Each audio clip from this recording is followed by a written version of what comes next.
Երկու բանը հարցը ոնց որ չբռնեցին իրար հետ։ Այո, ես նրան համարում եմ ավելի մեծ չարիք, քան Թուրքիայից եւ Ադրբեջանից եկող վտանգը Հայաստան։ Որովհետեւ ես վստահ եմ, մենք Հայաստան, Թուրքիայի եւ Ադրբեջանի հետ գալու է մի օր մենք նորմալ հարաբերություններ ենք հաստատելու։ Իսկ Նիկոլ Փաշինյանի հետ նորմալ հարաբերություններ իր ընտանիքը չի կարողանում, այսօր ինչ ասեմ։ Կարող է որևէ մեկը ձեզանից նորմալ հարաբերություն ունեցած լինի Նիկոլ Փաշինյանի հետ։ Այո, գալու է այդ օրը,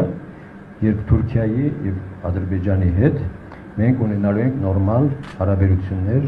բարիդրացիական հարաբերություններ, որովհետեւ դա միայն երկկողմանի չէ։ Դրանում շահագրգռված է նաեւ Ռուսաստանը, առաջին հերթին Ռուսաստանը։ Ռուսաստանին ձեռ է տալիս հիմա որ հաշտություն կայանա Ադրբեջանի, Հայաստանի եւ Թուրքիայի միջեւ։ Ամբողջ աշխարհին է դա ձեռք տալիս։ Դա է լինելու, բայց դրա համար պետք է Հայաստանում նորմալ իշխանություն լինի։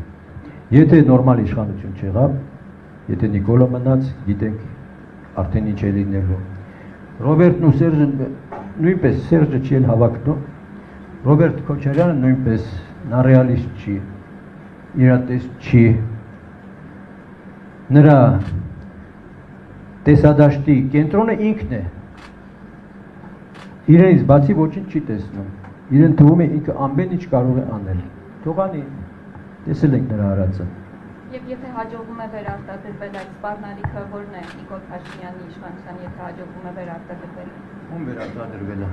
Ինչպես եթե Նիկոլ Փաշինյանը շարունակում է մնալ իշխանության, այդ սպառնալիքը որն է։ Նիկոլը արդեն տեղով սպառնալիք է այս ազգի, չի։ Ազգակործան է, կեսն է կործանել, մյուս կեսն էլ կկործանի կվերջանենք, ինչ է։ Լավ, եւս երկու հարց եւ երևի ավարտենք, պարոն։ Չէ, ես կարող եմ հավեսի ինքնեմ 800 հարցի պատասխանել։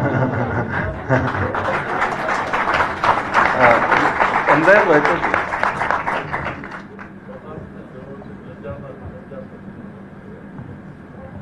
Պարոն նախագահ, դուք առաջարկել եք Ռոբերտ Քոչարյանին եւ Սերժ Սարգսյանին դաշինքով մասնակցել այն պայմանով, որ նախկին նախագահներից որևէ մեկը չպետք է հավակնի վարչապետի պաշտոնին, այդ դեպքում որևէ պետական պաշտոնի։ Որևէ պետական պաշտոնի։ Առավել եւս այդ դեպքում ով պետք է լիներ, ով պետք է գլխավորեր այդ դաշինքի ցուցակ ունենք նման մարդ ձեր աչքի առաջ։ Ինչու ցուցակ, ցուցակից դուրս էլ կարող է։ Վարչապետ կարող ենք մենք առաջադրել որևէ ֆրակցիա։ Ես ասել եմ արդեն, ես անց չեմ ասել։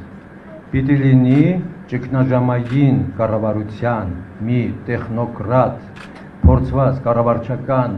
ունակություններով օժտված մարդ, որը կարող է 1-2 տարում իսկապես աշխատեցնել,